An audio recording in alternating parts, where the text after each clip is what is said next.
السلام عليكم ورحمة الله وبركاته. ازيكم حبايبي؟ عاملين ايه؟ يا رب تكونوا بخير وفي افضل حال يا رب العالمين.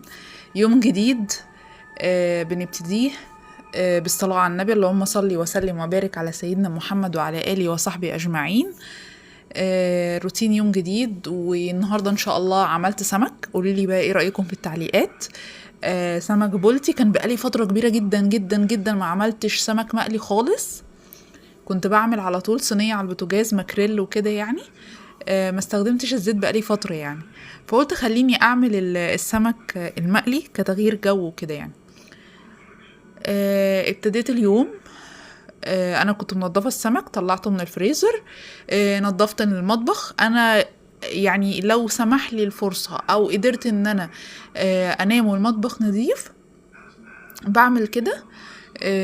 لان انا بتعطل وفي حاجات كتير بقضيها، فما بقدرش ادخل المطبخ اخلص كل حاجة بعد الغدا يعني. الله يعيننا جميعا يا رب. بدأت ان انا انضف المطبخ واخلص الحاجات اللي ورايا و...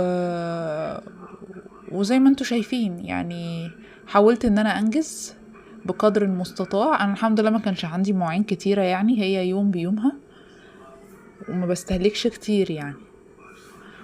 انا من النوع اللي هو بيحاول يقلل الحاجات اللي تبقى مش نظيفة عشان ما يبقاش في حاجات متراكمة عليه. يعني اقطع على ايدي ما استخدمش البلانشة، استخدم حاجة واحدة ما استخدمش حاجتين، انا كده. الا لو جاي لي مزاج بقى افنن وابدع في قلب المطبخ. بصراحة انا ما بعرفش اقف في المطبخ الا لما يكون صوت الراديو شغال على اذاعة القرآن الكريم، ولو الصبح يبقى شغال على البرنامج العام. يا ريت لو وصلت لحد هنا في الفيديو ما تنسيش تعملي لي اللايك الجميل بتاعك والشير والكومنت الحلو. يا ريت يا جماعة كل اللي يتابعني ويشوف الفيديو يدعي الأم بالرحمة والأمهاتنا جميعا بالمغفرة والرحمة، ويعنا جميعا على الحياة. أنا كنت خلاص قربت أخلص. قولولي صح، هو سمك البلطي انتوا لو حد جايبه بكام؟ لان انا جايبه كيلو و200 جرام تقريبا.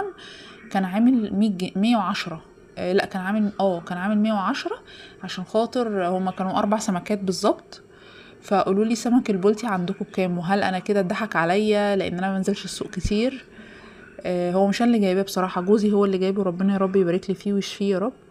هو اللي جابه، وانتوا عارفين الرجاله ما بتعرفش تجيبه يعني، ما بتعرفش تنزل السوق كتير او تعرف تجيب الحاجه زي ما احنا بنجيبها. هو جابه ب80 ومش عارفه بقى يعني، احنا شكينا بصراحه 80 ده غالي كده.